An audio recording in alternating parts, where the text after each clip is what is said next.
Isang mapagpalang araw mga ka-faith friends. Our gospel for today is from the book of Mark chapter 12 verses 1 to 12.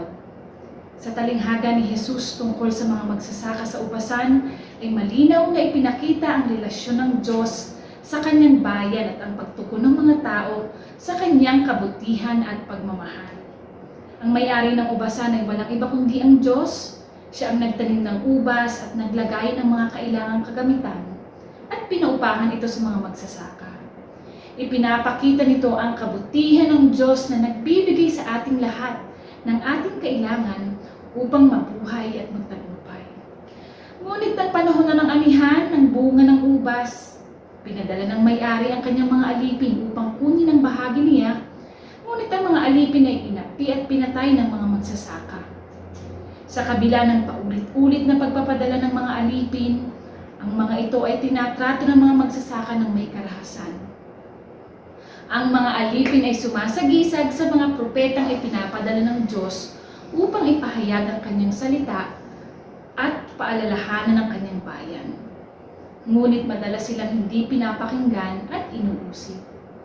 Sa wakas ay ipinadala naman ng may-ari ang kanyang minamahal na anak na umaasang igagalang ito ng mga magsasaka. Ngunit sa halip, pinatay din nila ang anak upang angkinin ang upasan. Ang anak ay walang iba kundi si Jesus, ang anak ng Diyos, na ipinadala upang magdala ng kaligtasan. Ngunit siya rin ay tinanggihan at ipinako pa sa krus. Ang talinghagang ito ay nagpapakita ng malaking pagmamahal ng Diyos sa atin at ang kasamaan ng tao na paulit-ulit na tinatanggihan ang kanyang pag-ibig at biyaya. Ngunit ang kwento ay hindi nagtatapos doon. Ang may-ari ng ubasan ay babalik upang parusahan ang masasamang magsasaka at ibigay ang ubasan sa iba. Ito ay paalaala na may hustisya ang Diyos at darating ang araw ng paghuhukom. Sa ating buhay, tinatawagan tayo na maging tapat at magpasalamat sa mga biyayang ibinibigay ng Diyos. Tayo ay inaanyayahan niya na tanggapin si Jesus sa ating puso at maging mabuting katiwala ng mga pagpapala ng Diyos.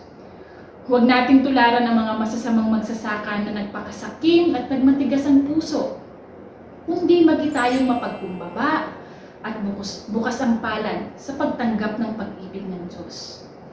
Sa ating pong pagninilay, itanong natin sa ating mga sarili, paano ko tinatanggap ang mga biyayang ibinibigay ng Diyos? Ako ba ay nagiging tapat na katiwala ng kanyang mga pagpapala? Naway maging daan tayo ng pag-ibig at kabutihan ng Diyos sa ating kapwa. Please don't forget to subscribe our YouTube channel and visit www.faithbook.ph.